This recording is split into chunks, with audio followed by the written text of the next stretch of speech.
ações preliminares sobre esses encontros que nós vamos ter aqui essa semana, começando pelo título, não é? Que, na verdade, esse título foi dado na previsão de um curso um pouco diferente deste que nós vamos desenvolver aqui, né? O filósofo lê romances, né?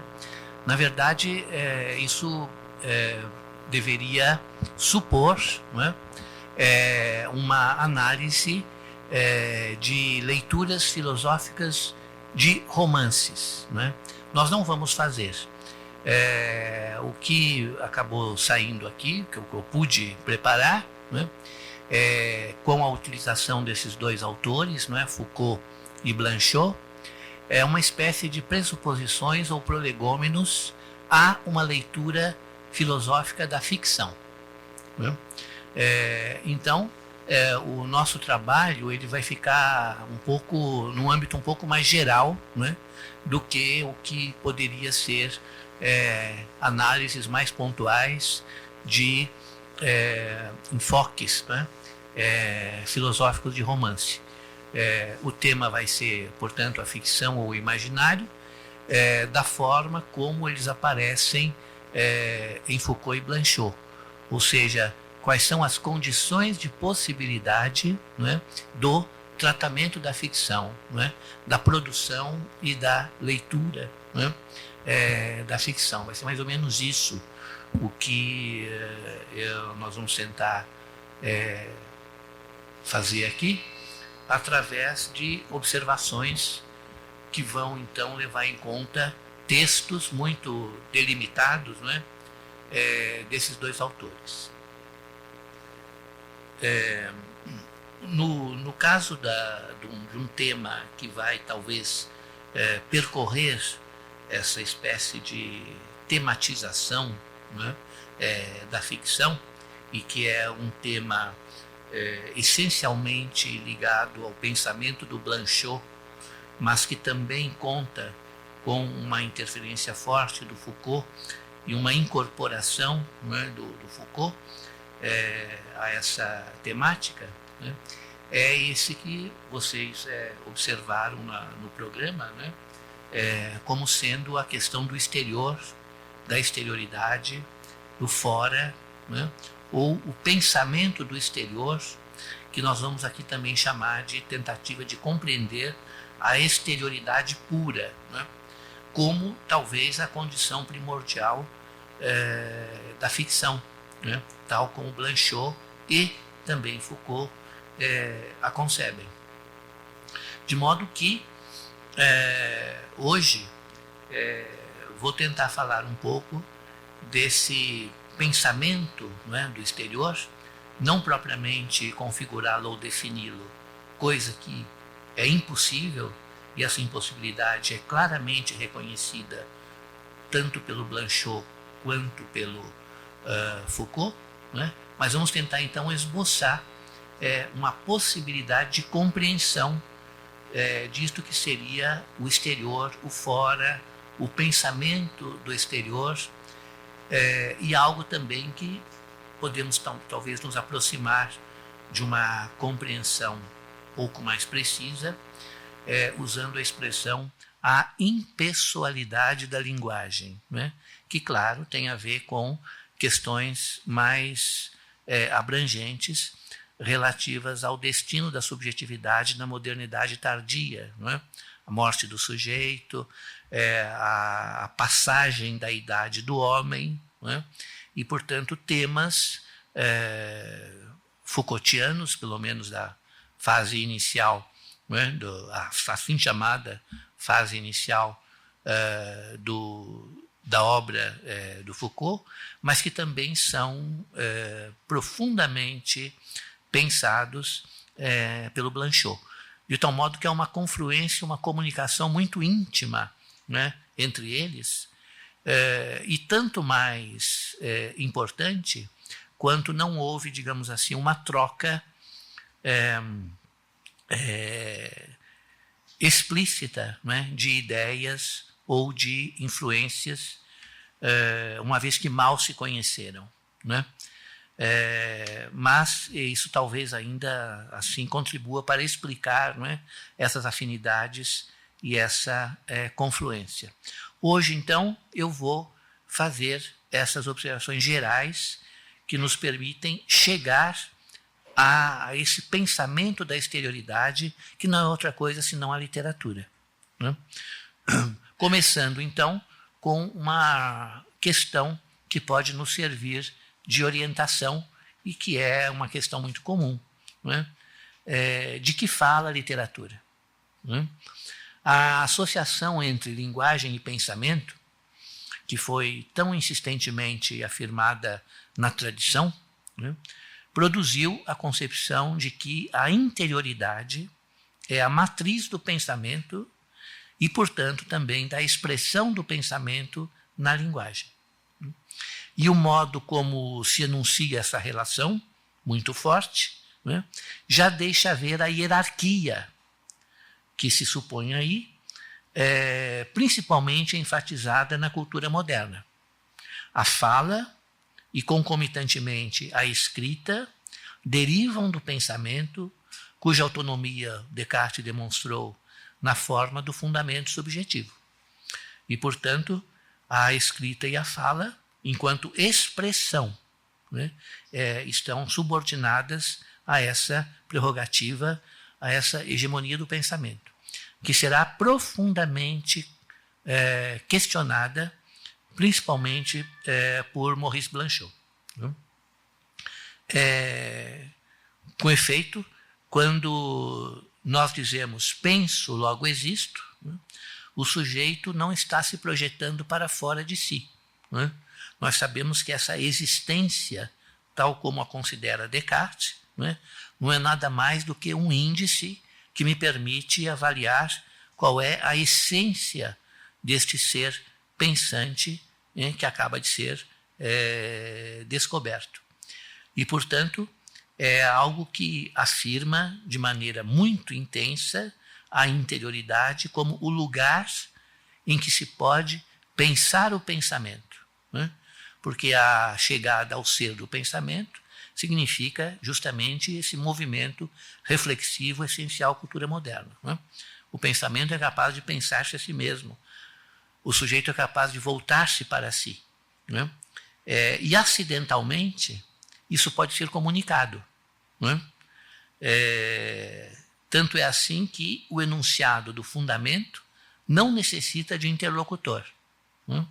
A condição para a descoberta do cogito é justamente que o filósofo não esteja falando com ninguém, mas apenas cultivando a sua interioridade, né? Portanto, essa solidão reflexiva que o filósofo atinge depois de abandonar o mundo, abandonar os outros, é ela que produz a certeza e a evidência que serão, então, o princípio da verdade. E a verdade, portanto, pertence ao domínio da interioridade e, durante muito tempo, o filósofo vai se entreter apenas com a alma, né? Das 6 meditações de Descartes, durante as 5 meditações, o grande tema é a alma e a interioridade. E depois nós sabemos a magnitude da dificuldade que ele enfrenta para passar da alma, da essência, para a existência do mundo exterior, né?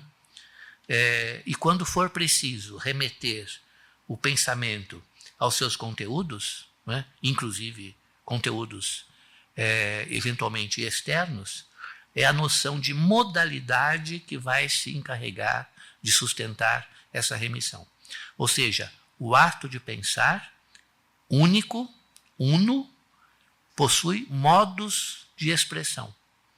E, portanto, esses modos, embora plurais, não afetam a unidade substancial desse sujeito interior a si mesmo, desse pensamento da interioridade, né? E, portanto, cada vez que eu penso, e que eu penso qualquer coisa, eu afirmo a primazia desse ato não é?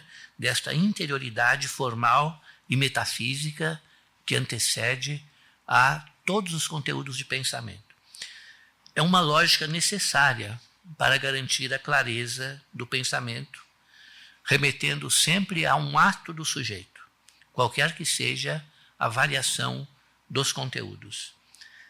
A matriz da interioridade é mais do que um critério de validade, né? Ela é um território exclusivo do conhecimento a partir da prerrogativa do intelecto, que é total.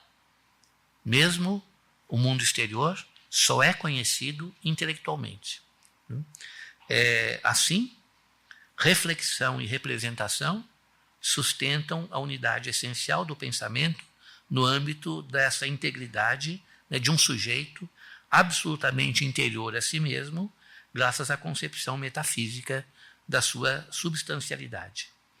A percepção, a própria percepção, é uma representação interna da exterioridade. E assim vai permanecer, mesmo depois que a realidade do mundo exterior tiver sido demonstrada, não é? Uma das peculiaridades do pensamento cartesiano é esta, né? Demonstro a existência do mundo exterior, mas continuo tendo que pensá-lo interiormente, na sua essência intelectual, para poder conhecê-lo. Não é a exterioridade que vai liberar o conhecimento do mundo. Continua sendo a representação interna. E, portanto, quando o sujeito fala de si, quando o sujeito fala das coisas, ele só pode fazê-lo em dois regimes. Ou ele está situado no âmbito ingênuo das crenças injustificadas, ou ele está situado no âmbito da primazia da ideia, da representação, no âmbito da reflexão fundamentada, que é a interioridade. Trata-se apenas de um... E quando o sujeito está diante do exterior, isso é importante, quando o sujeito está percebendo a exterioridade, quando ele consegue, ou como diz o Descartes, quando o filósofo é obrigado a confessar que as coisas exteriores existem, né? Essa terminologia curiosa do Descartes, que chama a atenção, né? Ele diz, ao final de um certo argumento, né? Portanto, sou obrigado a confessar que as coisas existem, que o mundo exterior existe, né? Ou seja, alguma coisa que talvez não fizesse falta se não existisse, né? Portanto, essa ida à exterioridade não é uma transgressão da interioridade, porque ela, a interioridade, continua mantendo a sua prerrogativa mesmo diante da percepção. Ou seja, o sujeito, quando está dominado pela percepção, como é o caso do sujeito anterior à meditação, o sujeito anterior à dúvida, ele não está transgredindo coisa alguma. Ele está apenas dominado pela exterioridade, alienado na tradição ou nos enganos que a tradição e a percepção engendram, né? Por isso é necessário que o sujeito retome o território matricial, que é ele mesmo sempre, né? Passe pela experiência negativa da dúvida e atinja a positividade de uma reflexão metodicamente conduzida exclusivamente na esfera da interioridade. Dentro desse cenário, aparece, no entanto, alguma coisa que poderia abalar, talvez, esta concepção.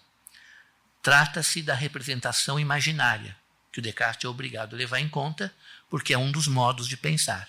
Imaginar é um dos modos de pensar, afinal, então ele precisa dar conta disso, né? Essa representação imaginária, ela se situa na fronteira entre a interioridade e a exterioridade, porque ela consiste na possibilidade de representar o objeto ausente.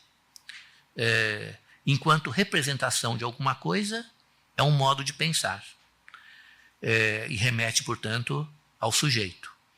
Enquanto representação de um objeto ausente evoca esta possibilidade, né, de evocar ainda que na interioridade do sujeito, algo de material, algo de perceptível, algo que seja externo a ele. Né? Uma existência exterior, mas cujo teor de verdade só pode ser avaliado internamente, intelectualmente, como todos os modos de pensar. Né? Descartes tem uma frase famosa, né? Onde ele diz que aquele que acha que imaginar pode trazer algum conhecimento equivale a alguém que, estando de olhos abertos e não vendo muito bem, fecha os olhos achando que assim verá melhor. Né? Ou seja, ele quer mostrar, então, o absurdo de qualquer interferência desta representação fronteiriça na exclusividade cognitiva do intelecto. A reprodução da materialidade, né, que a imaginação é capaz de fazer, né, ela pode remeter à exterioridade. Ela pode até nos alertar acerca de uma certa probabilidade de que haja coisas exteriores. Afinal, se eu as imagino, elas podem existir.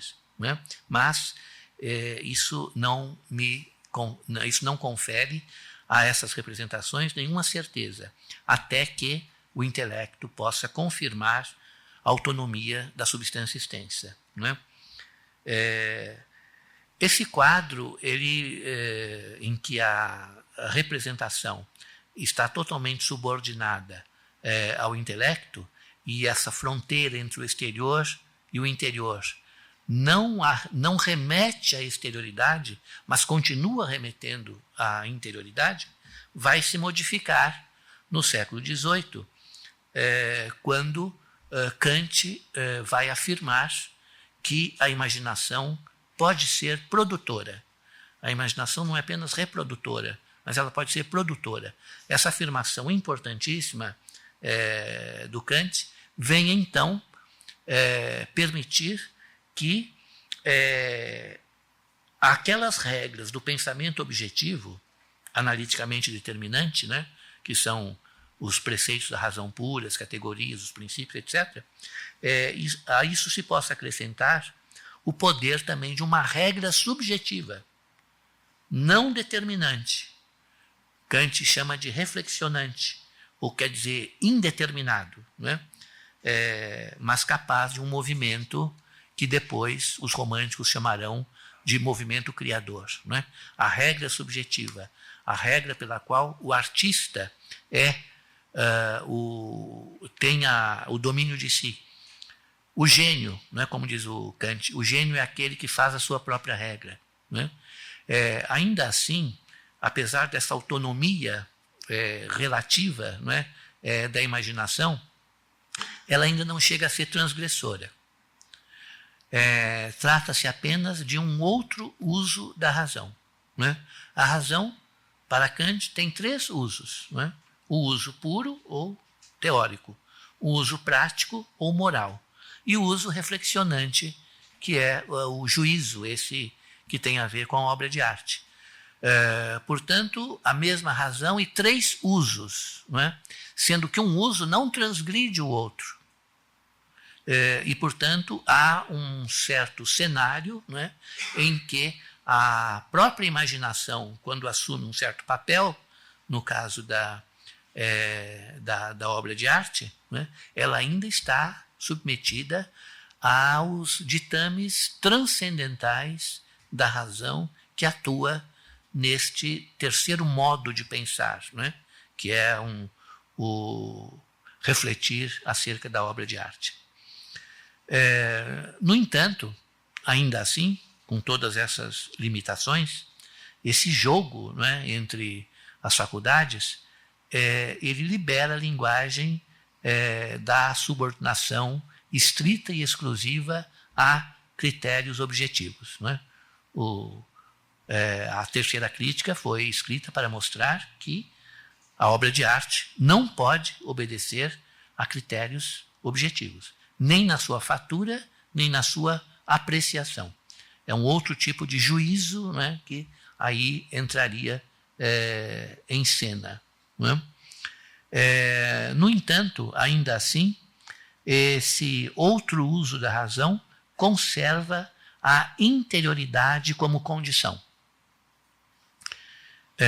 E quando a linguagem é liberada das suas determinações estritamente objetivas e determinantes na obra de arte, né, ela ainda continua tendo como matriz a interioridade do sujeito transcendental.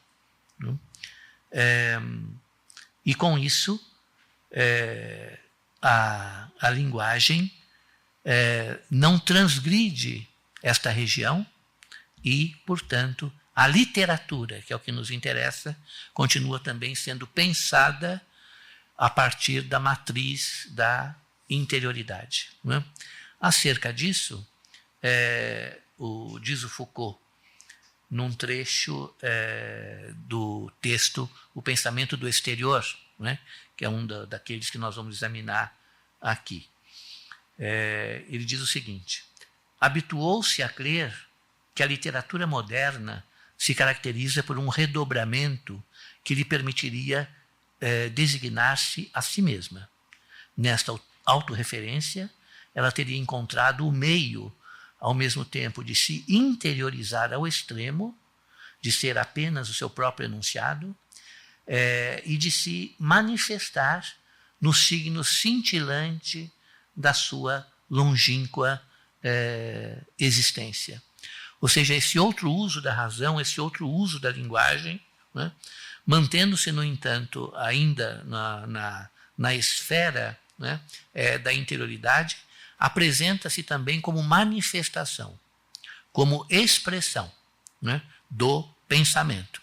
E, portanto, a literatura concebida dessa maneira, por mais que ela possa se referir a si mesma, por mais que ela possa ganhar a sua relativa autonomia, ela ainda está vinculada a essa matriz interna do pensamento em geral. Né? E, portanto, se percebe que este outro uso da linguagem, né, mantém essa mesma estrutura, que no limite faz com que a fala e, portanto, a escrita dependam do cogito, né? No esquema tradicional de relação entre o pensamento e a sua expressão. Né? Assim como o pensamento, que possui uma autonomia essencial, né, alimenta-se de si mesmo, de sua autoprodução reflexiva, né, também a linguagem interior a si, isto é, a subjetividade, ocorreria num universo da interioridade. O pensar literário seria um modo de interiorização expresso em signos. Foucault fala no signo cintilante que expressa, né, esse pensamento que, no entanto, ainda se dá interior a si mesmo. Assim, do que quer que fale a literatura, ela o faria em regime de interioridade, uma atividade interiorizante, subjetiva. Ora, após essa observação, Foucault vai acrescentar que, não apenas no que se refere à sua própria concepção, mas também no que se refere a um certo movimento de pensamento que se dá na contemporaneidade, nós temos que admitir que tudo isto que foi dito até aqui não reflete o que ele chama de o acontecimento que constituiu o nascimento da literatura em sentido moderno e que deveria ser pensado não em continuidade com o discurso representativo que aqui nós estamos chamando de pensamento no sentido filosófico. Não em continuidade, portanto, com esse discurso representativo do pensamento, no sentido tradicional, mas justamente como diferença, algo que viria a constituir a autonomia verdadeira da linguagem literária. Né? Eu cito o Foucault a esse respeito. trata-se muito mais de uma passagem para fora da linguagem. A linguagem escapa ao modo de ser do discurso, ou seja, a dinastia da representação e o discurso literário se desenvolve a partir dele mesmo, formando uma rede em que cada ponto distinto dos outros, a distância mesmo dos mais próximos, está situado em relação a todos, em um espaço que os abriga ao mesmo tempo em que os separa. O importante aqui é essa afirmação. O discurso literário escapa da dinastia da representação, né? E, portanto, escapa da própria noção tradicional, clássica, filosófica de discurso. Escapar à dinastia da representação significa abandonar a esfera da relação entre pensamento e linguagem, essa esfera cuja intimidade, né, cuja relação íntima nós mencionamos há pouco, né? Isso que foi moldado segundo essas características unitárias do cogito. Em outras palavras, o discurso literário se desenvolve como um movimento de exteriorização. E não é por acaso que o Foucault diz que se trata de uma passagem para fora. E nós vamos depois entender o peso desta palavra, o fora, né, na linguagem, no pensamento de Blanchot. Essa passagem para fora, fora do cogito, fora da interioridade, fora da instância de reflexão subjetiva, né, faz com que esse outro discurso se produza segundo uma configuração que já não preserva esta coesão interna da unidade do pensamento anterior aos seus modos, não é? Vimos há pouco que há vários modos de pensar, mas há uma unidade que antecede a todos e preside, não é, a coesão de todos esses modos, não é? Aqui, esta coesão interna da unidade do pensamento, ela não se conservaria, não é, no âmbito dessa literatura, no âmbito da exterioridade, não é? Uma vez que a literatura, justamente ali fora, neste outro âmbito, não aconteceria a partir do pensamento, nesse sentido interior nós estamos usando aqui, mas a partir de si, a literatura a partir de si, recusando, portanto, a unificação essencial desta universalidade do cogito. Se o pensamento é aquilo que está sempre essencialmente em si, né? Ou, do ponto de vista cartesiano, em si, o mais próximo de si, né? A linguagem literária, quando ela se designa a si mesma como estando fora, ela justamente, em vez de aproximar-se, se afasta. E essa noção de afastamento da linguagem literária será um tema central no pensamento de Foucault e de Blanchot. Cito ainda no mesmo texto mais um trecho do Foucault. A literatura não é a linguagem se aproximando de si até o ponto de sua ardente manifestação. É a linguagem se colocando o mais longe possível dela mesma. E se, nesta colocação fora de si, ela desvela seu ser próprio, esta súbita clareza revela ainda revela muito mais um afastamento do que uma retração, mais uma dispersão do que um retorno dos signos sobre eles mesmos e, podemos completar, sobre a unidade do pensamento, não é, expresso nesses signos. Não é? Por quê? Porque do ponto de vista da argumentação cartesiana, não é, O pensamento governado pelo princípio do cogito, ele está sempre retraído e contraído, como que tudo, a totalidade, o mundo, inclusive o mundo exterior, estivesse condensado nesta possibilidade de representação, né? O pensamento está contraído sobre si mesmo quando eu descubro o cogito e suas representações, todas ali no interior, não é, dele, mas sem remissão explícita a qualquer exterioridade, né? Sabemos que, embora a meditação filosófica encontre verdades novas, do ponto de vista metódico, se trata de uma dedução. E o paradigma do princípio deve estar presente em todas as descobertas, como se de alguma maneira todas estivessem já previamente resumidas, condensadas, contraídas no sujeito, que pensa a si mesmo. E ao pensar a si mesmo, pensa tudo que poderia vir a pensar, né?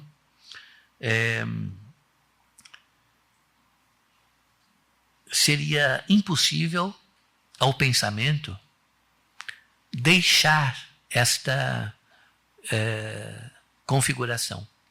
Seria como deixar-se a si próprio, né? Para ir ao encontro do outro que não essa esfera da interioridade, né? Ele estará sempre dentro de si, na sua interioridade, na sua identidade, quer dizer, sendo sempre o mesmo. Mas, quando a linguagem literária fala daquilo que está fora, ela se afasta de si, como diz o texto do Foucault, e se revela neste afastamento, e se constitui nessa dispersão, que recusa, não é, a unidade do cogito. Como se pensar fosse sempre pensar a si mesmo e falar fosse sempre falar do que está fora de si. Ou seja, como se pensar fosse pensar essa dispersão que eu encontro fora de mim, que o pensamento encontra fora de si, né? E, portanto, e falar, então, fosse sempre falar também disto, do que está fora, né? Então, do que fala a literatura? A literatura fala do que está fora. O seu ser já é estar fora de si. Talvez se pudesse aqui opor esse discurso, então, retraído e contraído sobre si, que é o do pensamento, né? Ao discurso distraído, ou ao discurso distendido, ou ao discurso alheio a si, né? Que seria, então, a condição para dar esta resposta à pergunta do que fala a literatura. Ela fala do que está fora, não do que está contraído e coeso no pensamento governado pelo cogito, mas do que está disperso, e a bem dizer perdido, como uma palavra que o Blanchot usará, perdido na exterioridade. Nós sabemos que a retração do pensamento sobre si é condição do encontro da verdade, quando se trata da verdade elaborada do plano do discurso filosófico. Mas o que a linguagem pode encontrar quando ela então se afasta de si, quando ela se descontrai, quando ela se dispersa?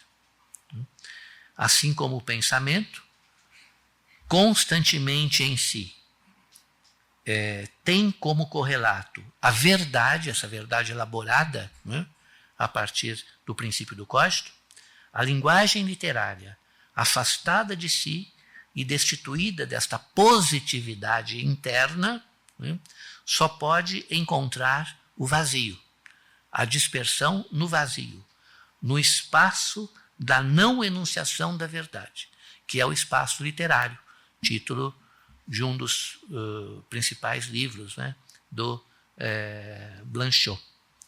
acerca deste cenário em que se moverá, então, na dispersão e na perda, no vazio, não é? A linguagem literária, ainda diz o Foucault, eu cito: este espaço neutro caracteriza atualmente a ficção ocidental, porque ela não é mais nem uma mitologia, nem uma retórica.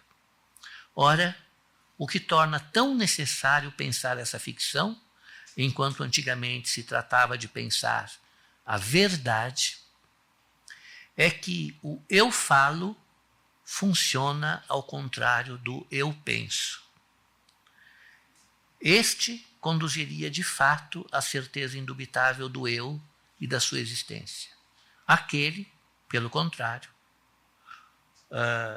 recua, dispersa, apaga essa existência e dela só deixa aparecer o lugar vazio.